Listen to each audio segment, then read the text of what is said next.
все. Помощь не нужна?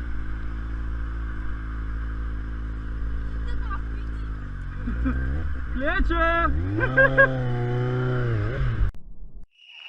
Stardisignaal on antud. Alanud on võistluse esimene etapp, mis kuulub selle ala juurde, Eesti ujumise juurde. Ära tuleb juua pool liitrit viina. Stiilipunkte siin koguda ei ole vaja. Tähtis on tempo ja ennekõike muidugi mahud ja veel kord mahud. Ott, muide, kui huvitav fakt, väljaspool seda kuninglikku ala Eesti ujumist on tegu täis karsklasega. Ütlesin küll, et stiilipunktid siin ei loe, aga soliidsust säilitades ka sellel raskel hetkel näete Märti.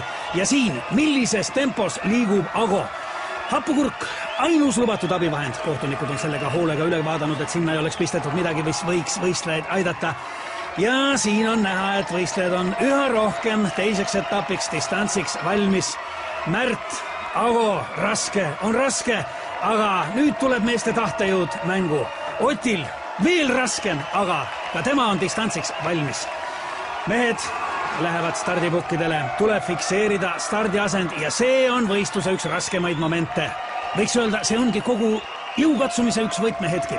Väga paljud on pidanud alla vanduma just selles faasis, aga nemad ei ole ka finaalis. Siin on ju 4 kõige kangemat, aga ka neil on raskusi. Kus on pukk? Kuhu minna? Ei ole kätes seda jõudu, ei ole jalgadeski. Aga tuleb minna.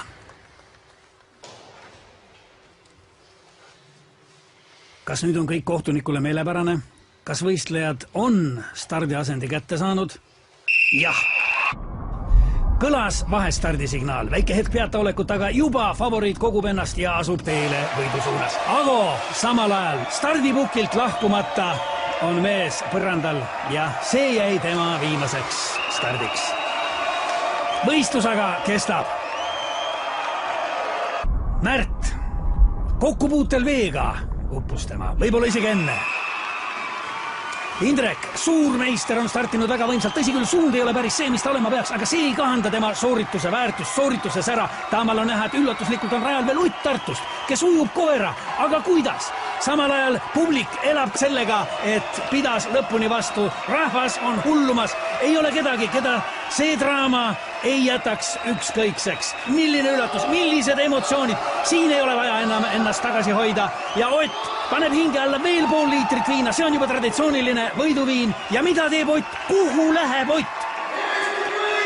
Veel võimas ja uue meistri väärline võidukarje, milline ootamatu pööre tänastes sündmustes. Ott tormab välja, külma kätte, lumme, ei, autosse. No kuhu nüüd Ott, kuhu ometi?